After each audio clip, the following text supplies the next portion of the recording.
ऐन्यावानी रूप माझं उभे ज्वानीच्या मी उंबऱ्यात नादावलं खुळं पिसं कबूतर हे माझ्या उरात भवताली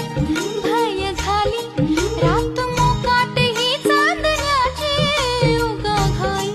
कशा पायी हाय नजर उभ्या गावाची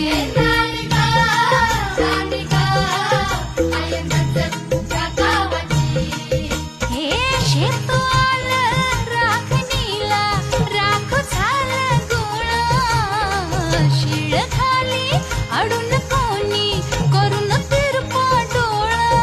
आता कसं किती झाकू सांग कुठवर राखू राया भान माझं मला राहीना मला जाऊ द्या न घरी मला जाऊ